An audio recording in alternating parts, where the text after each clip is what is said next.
નમસ્તે મિત્રો, આજનો વિડીયો એટલે કે સપ્તક પરિચય. 3 સપ્તક હોય છે: મંદ્ર સપ્તક, મધ્ય સપ્તક અને તાર સપ્તક.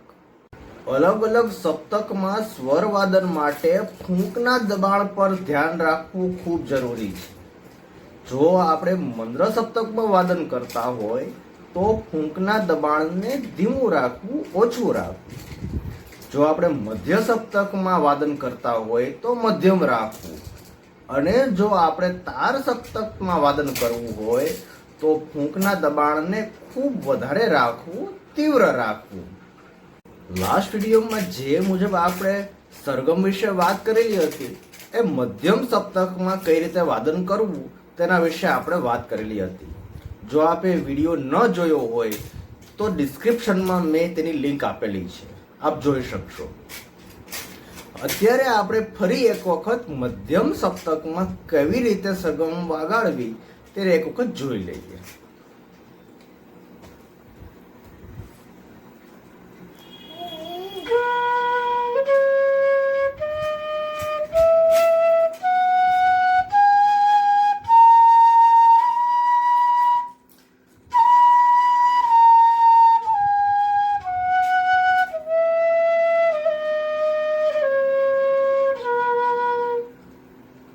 આપ એક નાનકડો ચાર્ટ જોઈ શકો છો.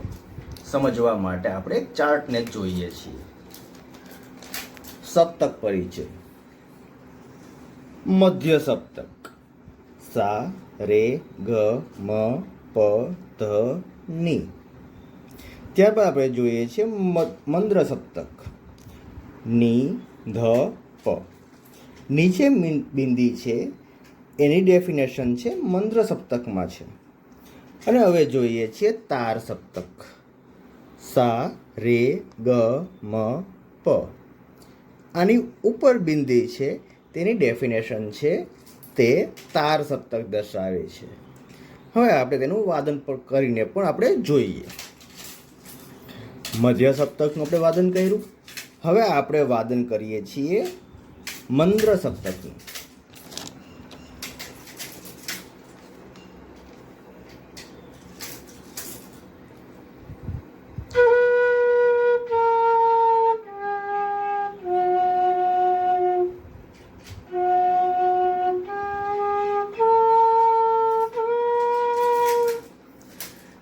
ખાસ વસ્તુ યાદ રાખજો મિત્રો, સપ્તક બદલવાથી સરગમની પોઝિશનમાં કોઈ પણ ફેરફાર થતો નથી.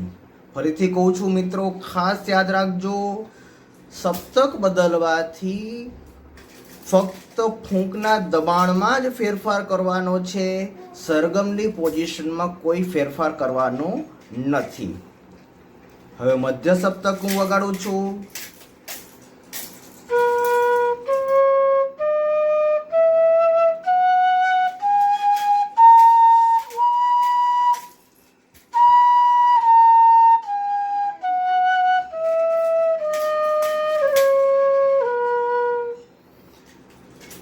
હવે તાર સપ્તક આપણે વગાડીએ છીએ, જોઈએ.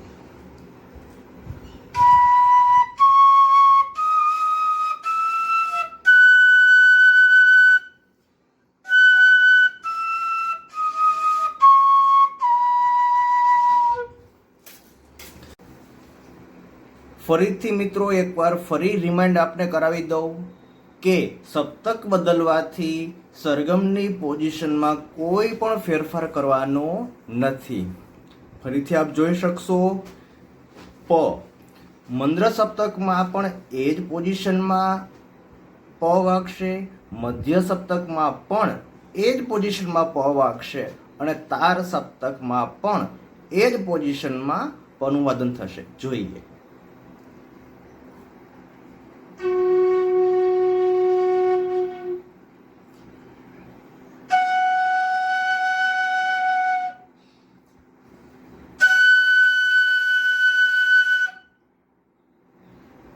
ધ મંદ્રમાં પણ એ જ પોઝિશન, મધ્યમાં પણ એ જ પોઝિશન. જોઈએ. ધ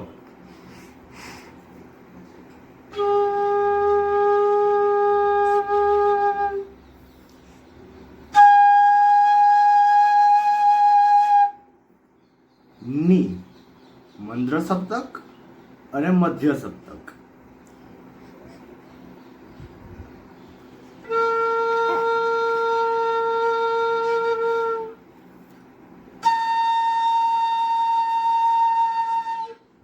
અને સા મધ્ય સપ્તકનો સા અને તાર સપ્તકનો સા બંનેની એક જ પોઝિશન હશે.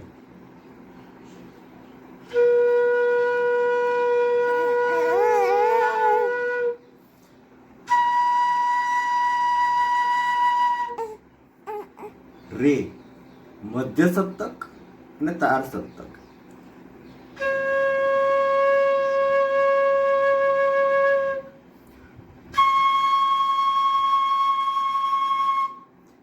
ગ મધ્ય સપ્તક તાર સપ્તક.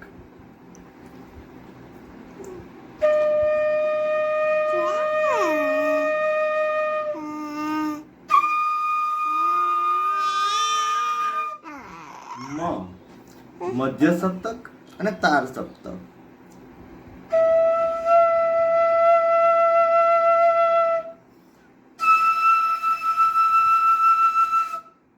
અને પ મંદ્ર મધ્ય અને તાર સપ્તક.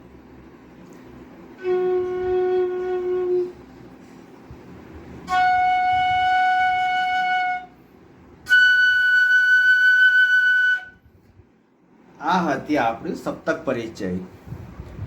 જો આપને વિડીયો ગમ્યો હોય તો જરૂર આપ લાઈક અને શેર કરજો, અને જો તમે ચેનલ પર નવા હોય તો જરૂર સબસ્ક્રાઈબ કરજો. આવતા વિડીયોમાં આપણે પરિચય મેળવશું અલંકાર વિશે. એની આછો પરિચય લઈએ, જોઈએ. અલંકારનો ખાસ ઉપયોગ ફિંગરની મૂવમેન્ટ અને તમને સરગમના આરો અવરો વિશે ખાસ એની પ્રેક્ટિસ અનુરૂપ રહેશે, અનુકૂળ આવશે.